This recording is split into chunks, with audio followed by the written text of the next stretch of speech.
주만 바라보는 기도라는 제목으로 함께 은혜를 나누겠습니다.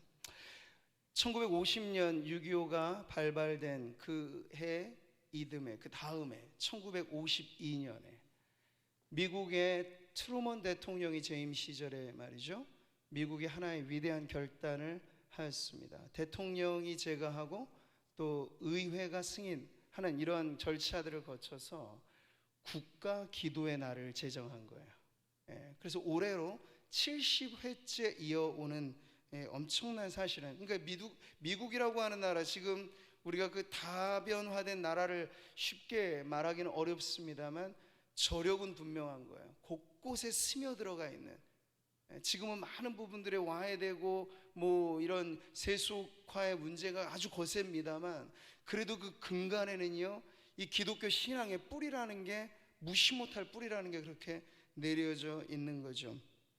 근데 그보다도 훨씬 일찍 백악관을 기도실로 바꾼 대통령이라고 하는 책도 있죠. 그런 별명이 붙을 정도로 아주 정말 기도의 사람으로 대통령직을 수행했던 아브라함 링컨. 그는 1863년에 아주 특정한 문제나 국가적인 사안을 두고 전 국민에게 공포했어요. 국가적 겸비와 금식의 날을 선포한 거죠. 역시 의회의 요청에 따라 대통령이 재가를 하면서 선언문을 발표를 했는데, 아브라함 링컨이 그가 당면한 그 미국이라고 하는 사회, 그 당시의 문제를 자성하면서 그가 이런 말을 하였습니다. 한번 천천히 보세요. 그러나 미국은 하나님을 망각했습니다. 우리의 평화를 보전해 주시고 인구를 번성케 하시고 풍요롭게 해주시고 국력을 증강시켜 주신 하나님의 은혜로운 손길을 우리는 잊어버렸습니다. 미국이 이 모든 축복이 우리 자신의 뛰어난 지혜와 힘의 산물이라고 생각하는 헛된 자만심을 품었습니다. 우리는 지속적인 성공에 도취된 나머지 구원하시고 보호하시는 하나님 은혜가 필요함을 느끼지도 못하고 우리를 창조하신 하나님께 기도하지 않는 교만한 백성이 되고 말았습니다. 그러므로 우리는 분노하신 하나님 앞에 겸허한 자세로 국가적 죄를 고백하고 자비와 용서를 구해야 합니다. 저는 이런 것을 보는 거죠. 그러니까 미국하고 우리 한국은 상황이 전혀 다릅니다. 우리의 근간은 사실 기독교 정신에 의해 세워져 있지는 않아요. 뭐 국가 이념을 말할 때 우리는 홍익인간 막 이런 얘기를 하는 나라이죠. 아직 그 기독교가 거의 국가의 문화로 스며들어 있는 미국과는 많은 차이가 있습니다만 바라는 것은 그거예요. 뭐 국가 종교니 뭐냐 하는 그런 말들은 매우 피상적인 것입니다, 이제는. 근데 중요한 건, 만약 하나님을 제대로 믿는 대통령이 우리나라로 말하자면 청와대에 들어가서 그냥 유명무실한 직분자 말고 정말 하나님 앞에 무릎 꿇고 기도할 줄 아는 대통령이 우리나라에도 한 명 정도 좀 나와서 청와대를 기도실로 바꾼 그런 대통령이라 불려질 정도로 남모르는 시간 기도로 하나님과 씨름할 줄 아는 사람이 세워질 수만 있다면 말이죠, 우리나라에 여전히 희망이 있는 줄 믿습니다. 그러니까 그걸 위해서 우리가 기도하는 거예요. 한꺼번에 모든 걸 뭐 통째로 틀째 바꿀 수 없어요. 그런 일은 일어나지 않아요. 하나님은 언제나 한 사람의 비전을 통해서 역사하시니까요. 곳곳에 중요한 요소마다 하나님을 경외하고 기도할 줄 알고 위기라고 하면 무릎 꿇을 줄 아는 그러한 기도꾼을 하나님께서 정계에도 재계에도 연예계에도 교육계에도 각계각층의 그런 사람 한 사람씩 세워두시면 여러분, 변화의 소망은 여전히 우리에게 있는 줄 믿습니다. 여러분, 링컨의 그 선언이 얼마나 성각적인 외침입니까? 지금도 이 메시지는 유효하잖아요. 근데 미국에만 적용되는 게 아닐 거예요. 우리나라 마찬가지예요. 우리가 진정 국가적인 죄라고 여겨서 하나님 앞에 통해 자복해야 될 건, 하나님이 우리에게 은혜를 주셔서 이 70년 되어지는 이 짧은 기간에 우리는 한강의 기적이라고 말합니다만 그건 한강의 기적이 아니고 하나님의 은혜가 이 역사하신 기적인 줄 믿습니다. 근데 이 영광을 우리가 다 도둑질해 버린 거잖아요. 예. 그게 큰 죄인 줄 모르고 어떤 통치자의 영광으로 혹은 어떠한 지도자의 영광으로 그걸 다 하나님이 행하신 일들을 역사책까지도 막 바꿔내면서 그렇게 한 죄악이 우리에게 고스란히 남아있는 한, 여러분 이것을 진정 하나님 앞에 뉘우치고 회개하지 않는 한, 우리 앞에 아무리 첨단화된 사회가 기술 문명이 경제력이 증가한다 하더라도 우리에게 희망은 없는 거예요. 하나님 앞에 진정 이 백성이 뉘우치고 돌아와 회개하는 그 회개 역사가 일어날 때 비로소 하나님께서 이 땅의 어두움을 걷어내시고 다시 한번 제2의 기적으로 도약하게 하실 은혜가 임할 줄 믿습니다. 하나 참 감사한 것은 우리 오늘은 이 코로나 시기에 저희가 더 많이 연합하고 연대하지는 못합니다만 우리 구민상무교회가 교회적인 차원에서 그래도 하루 전체를 기도의 날로 선포하고 이렇게 이 자리를 지켜온 것도 참 은혜인데, 우리 교회가 속한 교단도 지금 그런 변화가 조금씩 일어나고 있어요. Prayer Again, 기도 회복 운동이 교단적인 차원에서 막 일어나고 있어요. 근데 저는 이게 요식 행위가 아니고 진정으로 교계 지도자들부터 무릎 꿇고 하나님 앞에 내 죄를 정말 탄식하며 마음을 찢고 주님 앞에 나아가면 이 교단의 미래도 다시 새로워지게 될 줄 믿습니다. 네. 자, 우리는 그래서 오늘 우리가 하는 이 기도의 자리가 얼마나 역사적으로 의미 있는 자리인가 하는 걸 우리 성도님들이 다시 한번 기억하시면서 우리가 개인적으로 하는 기도만으로가 아니라 이 역사 의식을 가지고 나라와 민족을 우리 등에 짊어지고 한번 주님 앞에 나아가는 이 시간이 하나님께서 또 얼마나 소중히 여기시는 시간인가를 깨닫고 한 번 더 힘을 내어서 주님 앞에 나아가시기를 축복합니다. 자, 오늘 말씀은 여호사밧 왕, 남유다의 왕이었죠. 그가 통치할 시기에 찾아왔던 절체절명의 위기, 말하자면 국가적인 위기, 민족적인 위기를 닥쳐서 그가 어떻게 그것을 극복해 나아갔는가 하는 것을 우리에게 보여줍니다. 이것을 통해서 우리가 오늘 이 밤에도 또 앞으로도 계속해서 이 금요철야의 자리가 나라와 민족을 끌어안고 주님 앞에 진정 애국하는 성도들이 다른 발언으로서가 아니라 기도의 부르짖음으로 이 나라와 민족을 살려낼 수 있는 그런 생명선을 사수하는 그런 자리가 될 때 오늘의 말씀이 우리에게 아주 좋은 본보기가 되어줄 줄 믿습니다. 자, 첫 번째 우리는 위기의 원인에 대해서 생각해 봅니다. 여호사밧은 남유다, 이 르호보암으로부터 출발하자면 4대째 왕을 역임했던 사람입니다. 25년간 비교적 아주 나라를 부강하게 이끈 훌륭한 왕이었습니다. 근데 하나 오점 티가 있었다면 그가 어떤 국가적인 이익을 위해서 북이스라엘, 그러니까 그 당시 남유다 그리고 북이스라엘의 이 대립구조는 대부분 북이스라엘은 하나님을 경외하지 않는 여로보암으로부터 출발한 아주 불신앙의 뿌리가 아주 험하게 드리워진 그 나라였단 말이에요. 근데 그 북이스라엘 왕들과 화친하는 정책을 한 거예요. 그 중에서도 가장 악랄하기로 소문난 아합 그리고 아사시아라고 하는 이 왕대에 이를 때 지금 여호사밧이 그들에게 화친의 손을 내밀었습니다. 근데 이것은 단순히 외교적이고 정치적인 술수의 문제가 아니고 하나님 보실 때는 신앙적인 문제에서 지금 여호사밧이 이탈한 죄로 여겨지게 되었어요. 자, 오늘 말씀을 보십시오. 역대하 19장 2절의 말씀인데요, 같이 한번 읽어보겠습니다. 시작.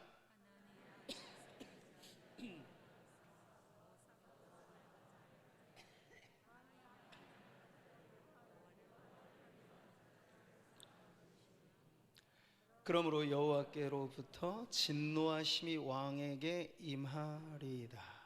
명백하게 하나님께서 선견자 예후를 통해서 여호사밧의 이 화친 정책에 대해서 그건 아니다, 너 잘못하고 있다, 명백히 말씀하셨어요.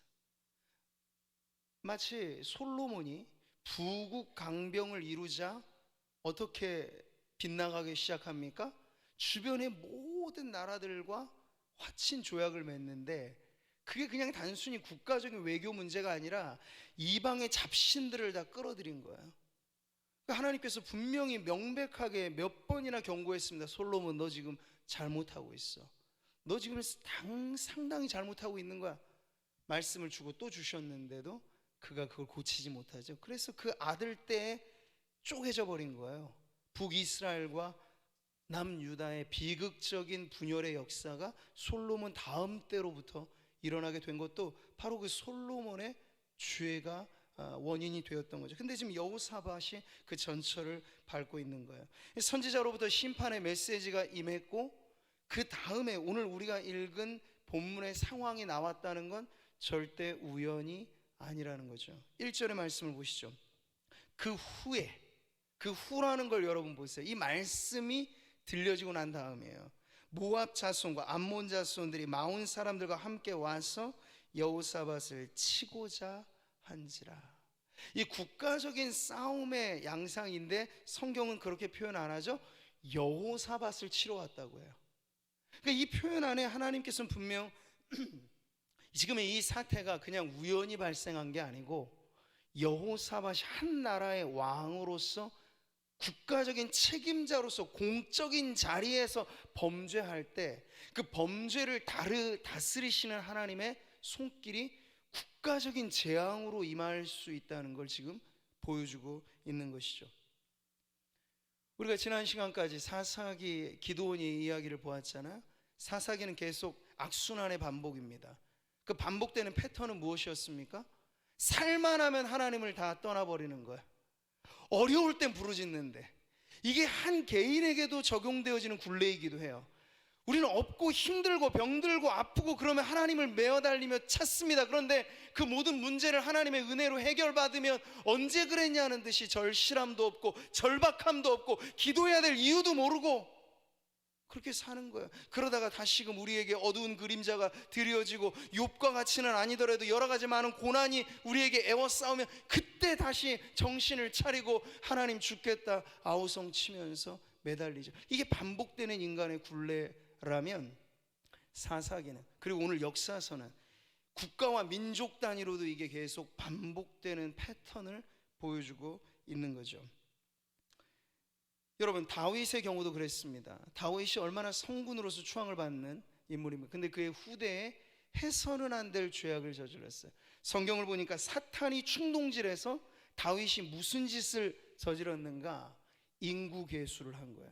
우리 생각에 인구괴수를 하는 게 무슨 큰 죄라고 하나님께 그렇게 노하실까 싶은데, 그건 하나님께서 지금까지 이 나라를 다윗을 대리자로 세워주셨을 뿐, 이 모든 건 하나님이 행하신다라고 하는 신정정치로서의 이스라엘이라는 국가의 아주 독특한 그 위치를 망각하고 자신의 왕권 그리고 자신의 업적, 이걸 확인하기 위해서 인구를 계수했기 때문에 하나님께서 그 발칙한 동기를 탐탁치 않게 여기시면서 문제 삼으신 거죠. 자, 그랬더니 여러분, 다윗이 개인적으로 범죄했을 때 하나님이 개인적으로 치리하십니다. 밧세바와의 간음 사건으로 인해서 다윗이 하나님 심판을 받을 때 그건 그의 개인으로서 그의 집안의 문제로 하나님께서 심판하시죠. 그런데 지금 다윗이 왕으로서의 자리에서 해서는 안 될 죄로 인구괴수를 하였더니 하나님 심판하십니다. 어떻게 심판하세요? 전염병을 내려서 하루아침에 7만 명이나 되고, 여러분 지금 보세요. 7만 명이라고 하는 인구수는 오늘날 기준보다 그때로 기준하면 어마어마한 수입니다. 지금 뭐 영국이 다시 한번 델타 플러스 뭐 바이러스 하면서 하루에 10,000명 단위 뭐 이렇게 얘기 나올 때 사람들이 떠들썩하게 놀라잖아요. 죽지도 않았는데도. 그런데 그 당시 다윗이 인구괴수를 한 그 죄를 하나님께서 심판하실 때 자그마치 7만 명이나 되는 사람들이, 어찌 보면 무고해 보이는 백성들이 그 왕의 죄로 인하여 심판을 받은 사건이 여기 딱 나오게 되는 거예요. 여러분, 이 인구 계수를 명령할 때 다윗의 참모였던 요압이 지금 다윗이 잘못된 길로 행하는 것을 판단하여서 그에게 이렇게 직언을 하였습니다. 보시죠. 내 주 왕이요, 이 백성이 다 주의 종이 아니니까 내 주께서 어찌하여 이 일을 명령하시나이까? 어찌하여 이스라엘이 범죄하게 하시나이까? 여기서 우리가 알게 되는 건, 지도자를 하나님께서 세우셨을 때 대표의 원리가 적용되게 하신다는 거예요. 이게 아주 중요합니다. 이건 성경 곳곳에 나오고 역사 속에 지금도 여전히 유효한 원리이기도 해요. 무슨 원리라고요? 대표의 원리. 네.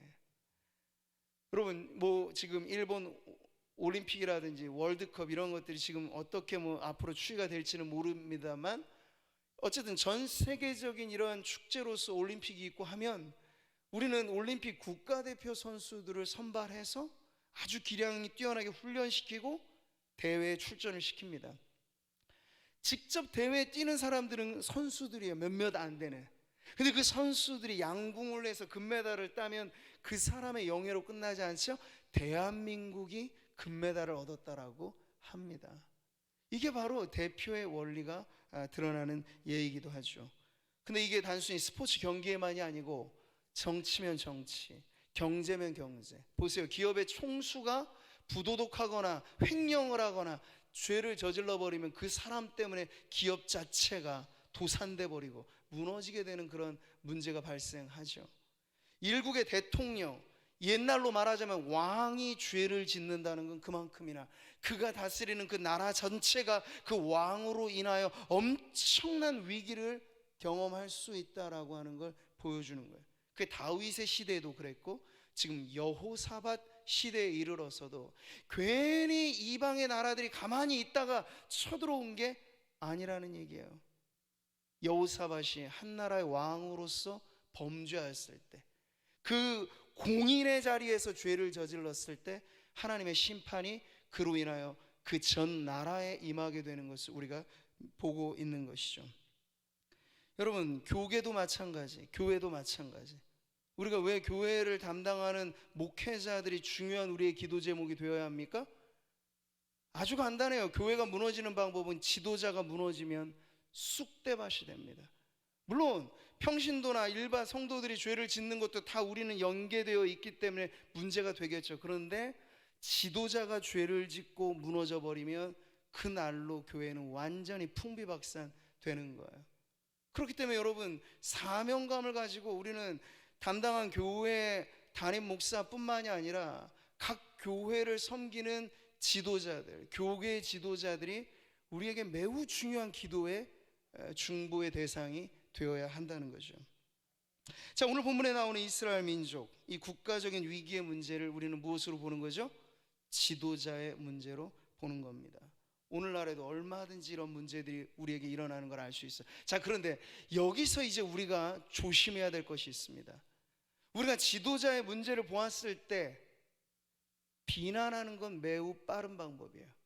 물론 비난을 하고 비평을 하고 잘못된 것을 깨닫게 하려고 이렇게 계속해서 개인으로나 집단으로나 항의를 하는 거 중요합니다. 필요도 합니다. 그런데 그보다 더 중요한 거, 교회가 지도자들을 위해서 미연의 예방책으로 늘 기도에 깨어 있어야 된다는 거예요.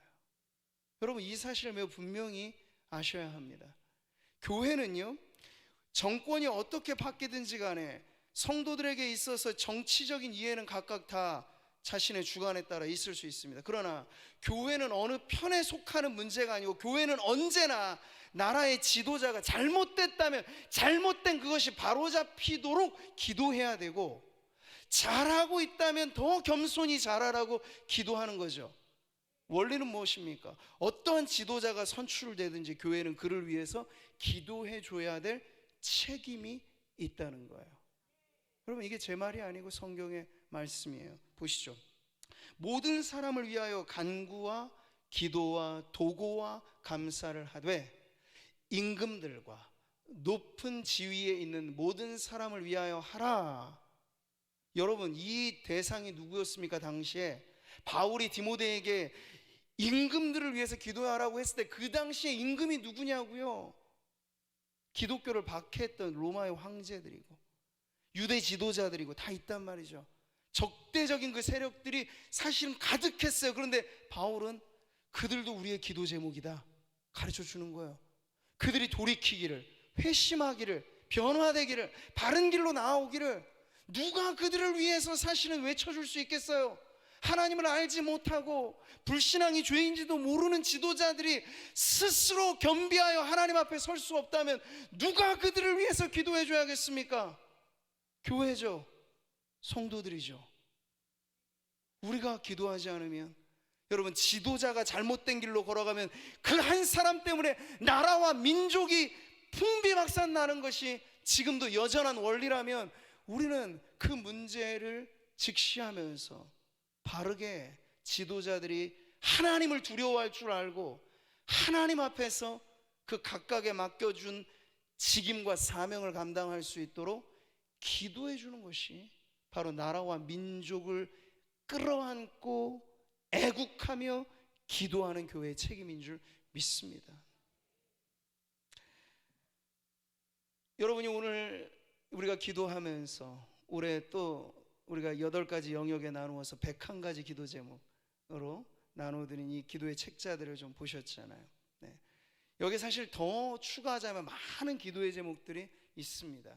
근데 우리가 평상시에는 이렇게 상세하리만큼 기도의 제목을 만들어서 제가 여기다 다 이렇게 동그라미 치면서 저는 더 주목할 부분들을 이렇게 하면서 지금 짚고 있는데, 이럴 때라도 우리가 더 속속들이 이 나라를 그냥 정치 평론을 하는 게 아니라 중보 기도를 함으로써 이 나라의 잘못된 이 과정들, 그리고 잘못돼 가고 있는 이 모습들을 우리는 정치적인 입장에서가 아니라 영적인 입장에서 이 나라가 바로 하나님 앞에 서도록 기도하는 것, 이게 바로 하나님께서 우리 교회에 맡겨주신 사명이고, 교회가 그렇게 기도할 때 바로 나라가 보이지 않는 하나님의 손으로 다스림을 받았어.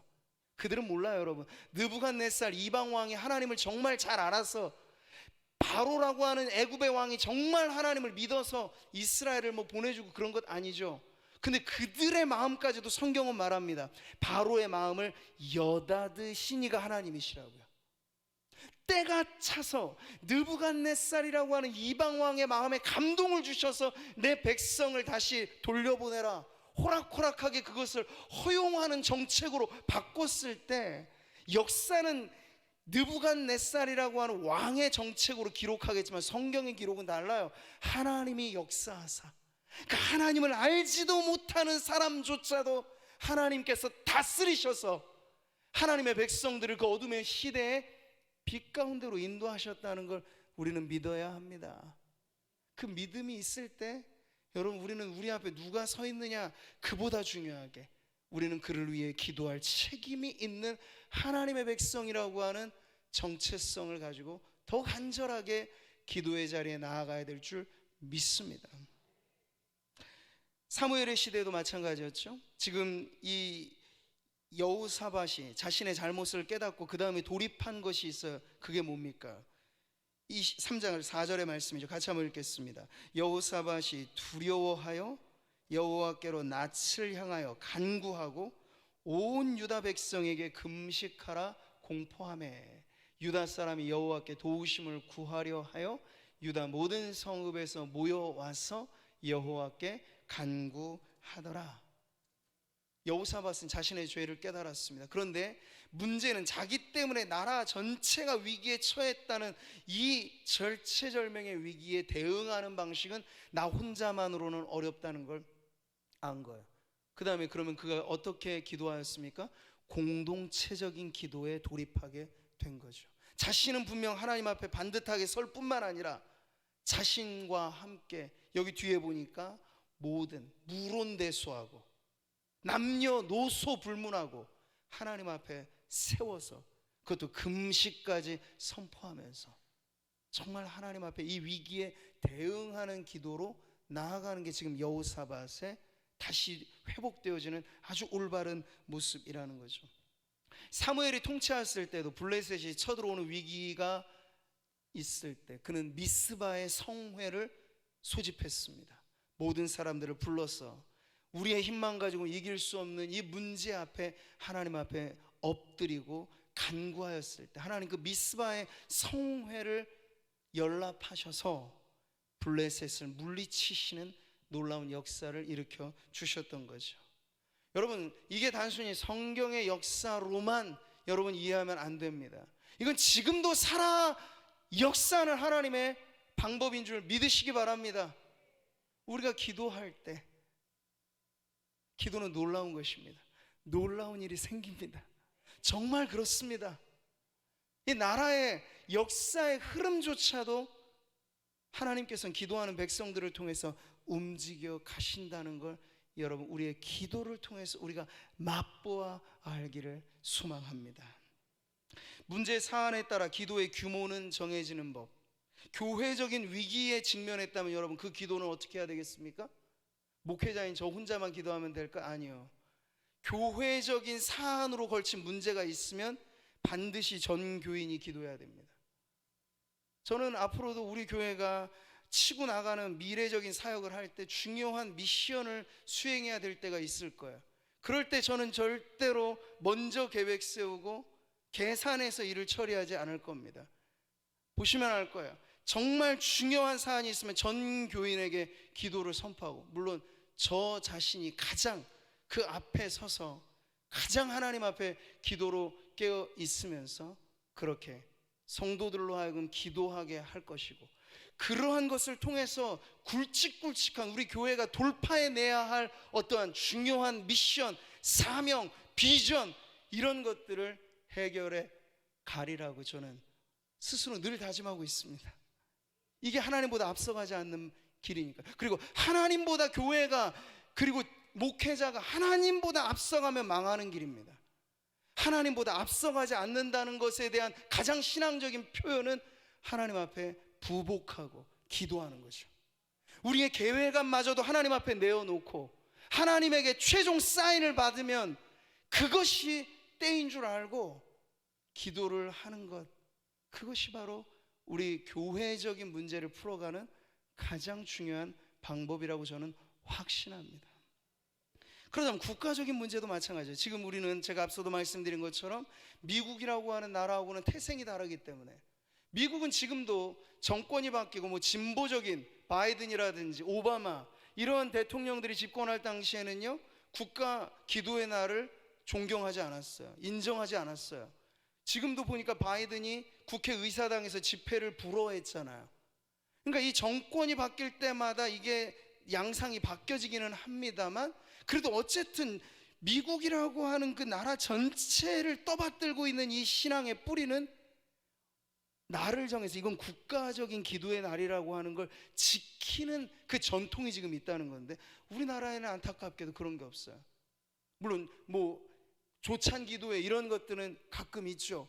근데 그것도 너무 행사적이고 절차적으로만 이루어지고 있어서, 그러니까 저는 한 번 정도는 국가 조찬 기도회, 뭐 제 평생에 설 일은 있을지 없을지 모르겠습니다만, 거기 누가 서든지 간에 대통령이 한번 회개하라고 선포할 수 있는 그런 좀 강심장을 가지고 누가 거기에 있든지 간에 지도자들이 하나님 앞에 정말 무릎 꿇고 기도하는 그러한 조찬 기도회가 되면 저는 역사는 거기서도 일어나게 되리라고 믿어요. 목 뻣뻣이 세우고 있는 이 정말 아나무인격인 지도자들이 하나님 앞에 엎드리게 되고 내 죄를 진실로 하나님 앞에 마음 찢고 앓을 수 있는 그런 자리가 우리에게도 일어나게 된다면 국회는 변할 것입니다. 정치계도 변할 것입니다.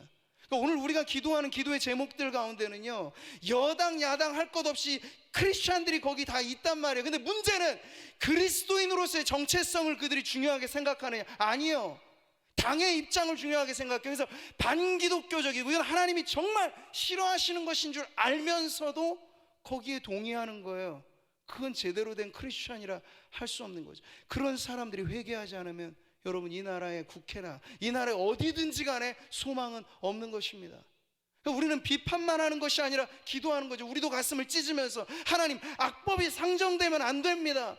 하나님, 우리는 평등을 중요하게 생각합니다만 하나님께서 죄라고 규정해 주신 동성애나 낙태나 이런 것들이 인권이라고 하는 미명으로 법제화되면 하나님, 이것은 하나님 미워하시는 죄가 합법화된 나라가 되는 꼴이니 우리는 그러면 망합니다 하는 그런 절실한 마음을 가지고 우리가 기도할 뿐만 아니라 이 일에 앞장서 있는 입법권자들이 회개하도록, 그들의 마음을 성령께서, 예수 믿지 않는 불신자들도 하나님이 다스리시는 걸 우리가 믿는다면, 믿어야 합니다. 그 믿음을 가지고 기도하면서 그들이 감히 하나님을 대항하여서 악법을 상정하지 못하도록 우리는 그렇게 대항하며 기도해야 하겠습니다. 국가적인 사안은 국가적인 규모로서 그에 걸맞게 기도가 드려져야 된다는 걸 우리는 배우게 되는 거죠. 여러분, 솔로몬이 성전 낙성식 때 드렸던 기도, 이게 오늘 여호사밧의 기도에도 그대로 그 정신이 이어지고 있는 걸 봐요. 먼저 솔로몬의 오리지널 버전으로 보면 이렇게 기도했죠. 같이 크게 읽겠습니다.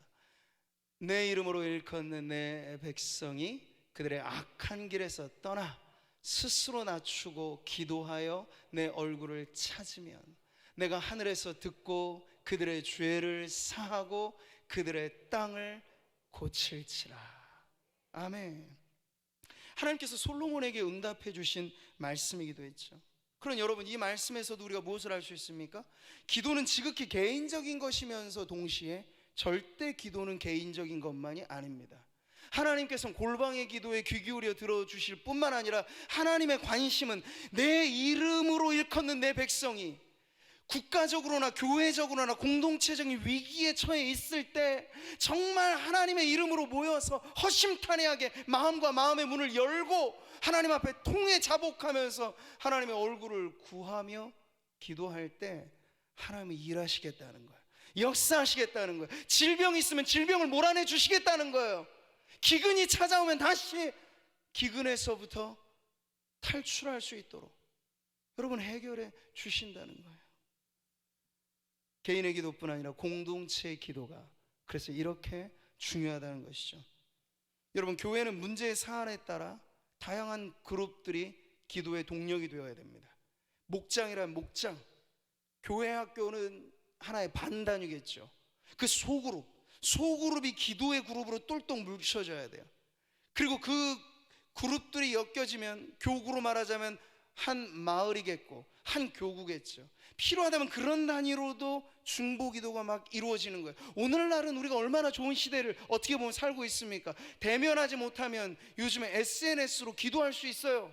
그냥 카톡으로 카툭 이런 것만 하지 마시고 기도문을 서로 나누면서 거기서 아멘하고 할렐루야하고 기도를 나눠보세요. 그냥 가짜 뉴스 막 나르고 그런 거 말고, 그 연예인 가십거리 막 그렇게 보는 거 말고 SNS에서 서로 기도의 제목을 올리고 거기에 아멘, 그렇습니다 하나님, 할렐루야 막 해보세요. SNS도 거룩한 땅으로 변화되게 될 것입니다. 요즘에 막 줌이라는 게 있잖아요. 뭐 어르신들은 이런 게 참 힘들고 어려우시겠지만 활용하실 수 있는 분들은 여러분 멀리 떨어져 있는 사람과도 줌이라고 하는 이런 동시 다자 미팅 어플리케이션을 활용하면요, 거기서 서로 보면서 실시간으로 기도할 수 있어요. 말씀을 나눌 수도 있어요. 그러니 하나님께서 이 인터넷 웹사이트라고 하는 건 사탄이 사용하면 악의 도구가 되는 것이지만 하나님의 성령께서 사용하시면 선한 도구가 되는 것입니다. 성도들은 이걸 어떻게 활용해야 될까요? 선한 도구로 써야 되겠죠. 야, 자녀들에게 너희들 이거 하지 마라 하지 마라만 해서 이제는 안 돼요. 왜냐하면 태어날 때부터 웨어러블, 거의 우리의 몸에 착 달라붙는 기계로 이제 스마트한 세계를 살아가고 있는데 이거 뭐 그만다고 안 되는 거예요. 잘 사용하는 법을 가르쳐 줘야죠. 그래서 말씀 듣고 찬송하고 음악을 듣더라도 찬양 듣게 하고 이렇게 하면서 우리 어린 자녀들로부터 이렇게 키워가게 한다면 지금이 여러분 어려움의 시대임에는 분명하지만 이건 역시도 하나님이 기회로 바꾸시는 역전의 드라마가 쓰여질 수 있습니다. 할렐루야. 우리는 이렇게 다양하게 한 개인에서 소그룹에서 중그룹에서 나중엔 대그룹으로 이루어지는 기도의 역동이 살아나는 교회. 그 교회가 지역을 살리고 나라를 살리고 열방을 살립니다. 저는 우리 구미상무교회가 바로 그런 교회 되기를 소망합니다. 오늘 말씀에서 이제 여호사밧은 제가 설교 제목으로도 정했죠. 주만 바라보는 기도에 돌입하게 됩니다. 정신 바짝 차리고 위기의 순간 하나님 앞에 나아갔을 때 하나님은, 이건 소극적인 자원이기는 합니다만, 두려움이라는 걸 사용하셨어요. 여호사밧이 갑자기 구름대 벌떼처럼 몰려오는 그 적들을 보면서 삽시간 두려움에 사로잡혀요. 근데 두려움을 느낄 때 두 가지 중에 하나로 우리는 반응합니다. 도망치거나 아니면 그 두려움 때문에 성도라면 무릎 꿇거나, 둘 중 하나가 된단 말이에요. 근데 여호사밧은 그 두려움 때문에 하나님을 찾게 되어진 것이에요. 그리고 온 백성을 모으면서 기도의 자리로 나아가게 된 거죠. 여러분, 이 이치를 잘 깨달으시기 바라요. 기도 없는 용기보다도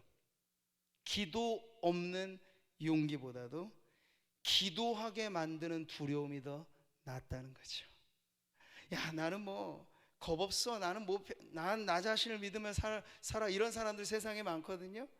근데 그건 전혀 멋있는 모습이 아니에요. 하나님 앞에서는, 오히려 하나님 앞에서는 두려워할 줄 알고 떨 줄 알고 신앙의 양심이 예민해져서 내가 이러면 안 되지 하는 부분들이 순간순간 막 깨닫게 돼서 하나님 앞에 그때마다 엎드려서, 하나님, 나는 죄인으로소이다, 그렇게 나아가게 되는 두려움이 오히려 겁없는 용기보다도 더 하나님 앞에서는 올바른 신앙생활을 하게 만든다는 거예요. 지금 여호사밧은 그러한 두려움을 동기로 해서 하나님을 찾게 되었습니다. 그랬더니 그는 더 간절하게 하나님 앞에 기도하기를, 오늘 말씀에 12절에 나오는 호소로 하나님 앞에 나아가죠. 어떻게 해요?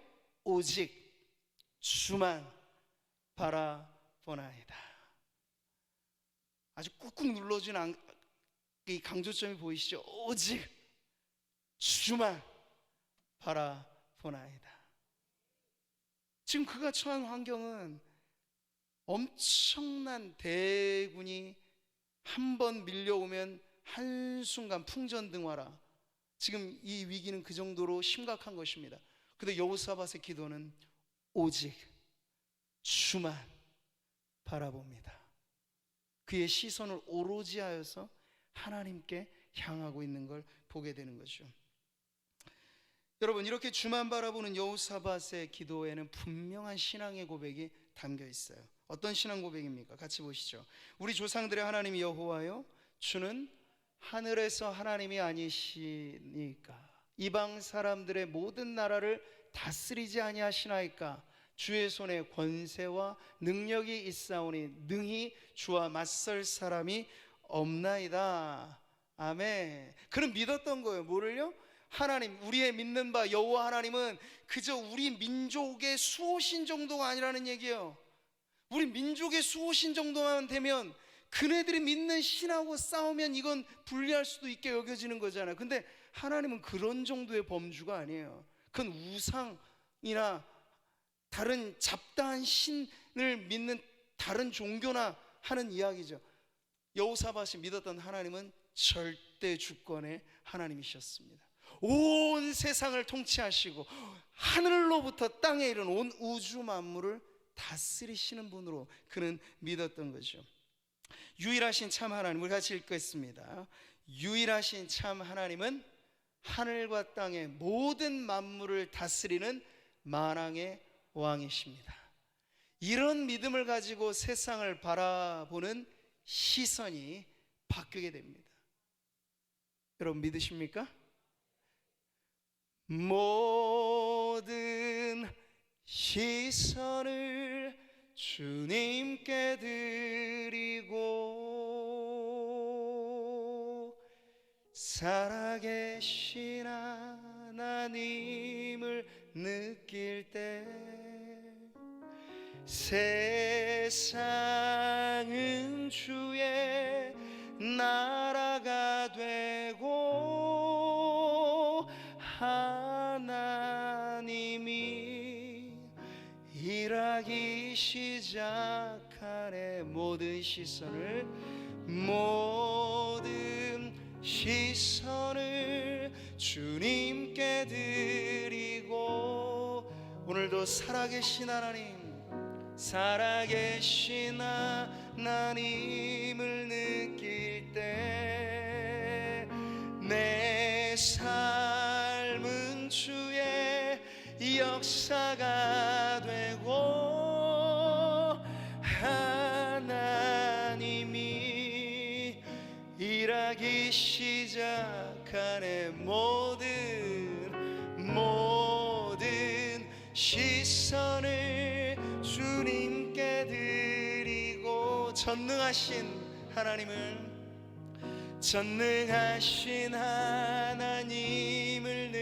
여러분, 우리가 바라보는 세상이 바뀌어요.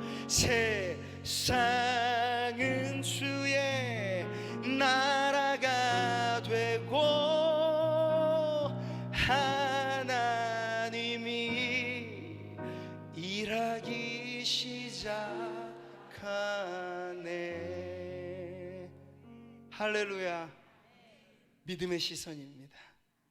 오늘 우리 성도님들에게 이 시선이 환하게 열려지기를 축복합니다. 그러면 오직 우리도 여호사밧처럼 이 기도에 동참할 수 있는 거예요. 오직 주만 바라보겠습니다.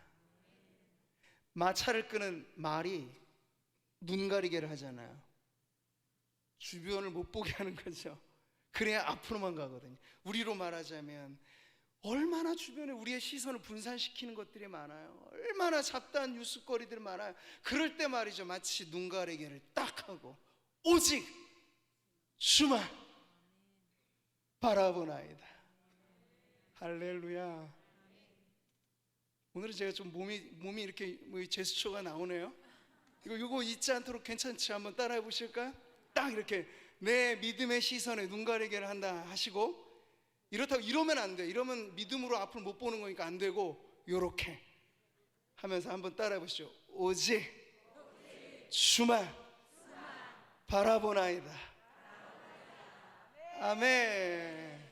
예, 마음으로 그런 자세를 취하시라는 거예요. 그런 자세로 막 옆에서 요란 법석하게 막 흔들 때 다 떨궈내고 오직 주만, 네, 그렇게 기도하게 될 때 정말 역사가 일어납니다. 솔로몬의 기도했던 그것을 여호사밧은 자신의 언어로 이렇게 하나님 앞에 아뢰잖아요. 9절입니다. 만일 재앙이나 난리나 견책이나 전염병이나 기근이 우리에게 임하면 주의 이름이 이 성전에 있으니 우리가 이 성전 앞과 주 앞에 서서 이 환난 가운데서 주께 부르짖은즉 들으시고 구원하시리라 하였나이다. 여호사밧은 오직 주만 바라고 나올 때 뭘 들고 나왔습니까? 말씀을 들고 나온 거예요. 다른 것 아니라 주님 말씀하셨습니다. 나는 이 말씀을 가지고 주님 앞에 나옵니다. 기도 중에 가장 강력한 기도, 바로 하나님의 약속을 붙잡고 기도하는 것. 조지 밀러의 이야기를 들어보셨죠? 5만 번의 기도 응답이라고 하는 건 이건 거의 불가항력적인 수인데 어떻게 기록에 남은 거예요? 조지 밀러의 기도는 아주 분명했습니다. 말씀을 열고 말씀을 짚고, 하나님 여기 이렇게 말씀하셨죠. 내 입을 크게 열라 내가 채우리라 말씀하셨죠. 제 고아원 자식들을 먹일 음식이 없습니다. 제가 이 말씀을 믿고 기도하오니 채워주소서 하였더니 별의별 기적이 막 일어나는 거예요. 빵 공장으로 실어가는 빵이 갑자기 막 방향 전환해서 기도원에 기부하고, 이런 역사가, 여러분 기도하지 않으면 그냥 그 버스는 그대로 가는 거예요. 빵 공장의 배달 경로로 가는 거예요. 그런데 기도하니까 하나님께서 그 경로를 기도하는 사람에게 틀어내시는 거죠. 여러분 경제 흐름, 그리고 뭐 여러 가지 우리를 고민하게 만드는 것들에 관해서 성도들은 그 원리를 아는 거예요. 이 흐름은 누가 쥐고 있는가? 하나님이 쥐고 계세요. 역사의 줄기도 하나님이. 우리가 그렇게나 지금 어려워하는 이 경제는 순환입니다. 흐름이고, 근데 그 흐름이 지금 완전히 어렵고 장기적인 불황에, 실업률은 고공행진에 어려운 이 시기에 여러분, 이 물꼬를 누가 바꿀 수 있겠어요? 하나님. 오직 주만 바라보면서 약속의 말씀을 가지고 하나님 앞에 여러분 기도하기 시작해 보세요. 그러면 우리의 삶도, 우리가 살아가는 이 세상도 바뀌어지게 될 것입니다. 오늘 말씀은 마지막에 이 아름다운 대목을 우리에게 보여주면서 이렇게 끝을 맺죠. 13절 우리 다 같이 읽겠습니다. 유다 모든 사람들이 그들의 아내와 자녀와 어린이와 더불어 여호와 앞에 섰더라. 우리는 이 다음의 이야기를 알고 있어요. 브라가 골짜기의 엄청난 승리. 이건 기드온의 군대가 거머졌던 승리와 거의 비슷한 경우죠. 창과 칼로 이뤄낸 승리가 아니에요. 여호사밧은 찬양대를 앞세웠던, 전쟁의 병법으로는 완전히 비무장한 찬양대원들을 최전방에 내세웠어요. 희한하지 않습니까? 이거 정말 뭐 자폭하자는 것도 아니고. 근데 여호사밧에게 확실한 믿음이 있었던 거죠. 오직 주만 바라보며 나아가니까 이 싸움은 하나님께서 이미 시작하신 싸움이고, 그래, 그러면 우리가 할 일은 그 하나님을 송축하는 것밖에 없구나. 브라가 송축의 골짜기에서 승리의 비결은 바로 거기 있던 거예요. 여호와로 하여금 싸우시게 하라. 진정한 용사이신 하나님이 출전하시게 하라. 그러면 여러분, 인생의 싸움이든 그 어떠한 영적인 전투이든 우리는 백전백승하는 승리의 군대요, 승리의 군병이 되어질 것입니다. 오늘 이 말씀을 통해서 우리 사랑하는 성도 여러분, 오늘 이 하루를 우리가 보내오면서 1년 365일 중에 단 하루만이라도 우리가 정말 나라 걱정, 민족의 걱정은 많은데 정말 집중해서 오로지 하여서 단 하루만도 우리가 기도하였던 날들이 얼마나 있었던가 보면 우리의 마음 가운데는, 하나님, 제가 정말 나라와 민족을 위해서 기도하는 일에 이렇게나 내 시간이 인색하였고 내 마음이 연약하였습니다 라는 것을 깨달으면서 다시 한번 여호사밧이 가졌던 그 마음, 그리고 그때 그와 함께 그 대열에 동참했던 어린아이, 노년 할 것 없이 전 세대의 공동체가 하나님 앞에 섰던 그 모습처럼 오늘 이 자리가 우리 전 교우들이 있는 것은 아닙니다만 여기 구성은 되게 다 갖추어져 있잖아요. 어린아이에게서부터 우리 노년에 속해 계신 모든 성도님들이 우리 교회의 대표 선수라 생각하시고 이 밤에 하나님 앞에 나아가 오직 하나님만 바라보는 기도로 주님 앞에 힘있게 기도하는 이 시간 되기를 주님의 이름으로 축복합니다.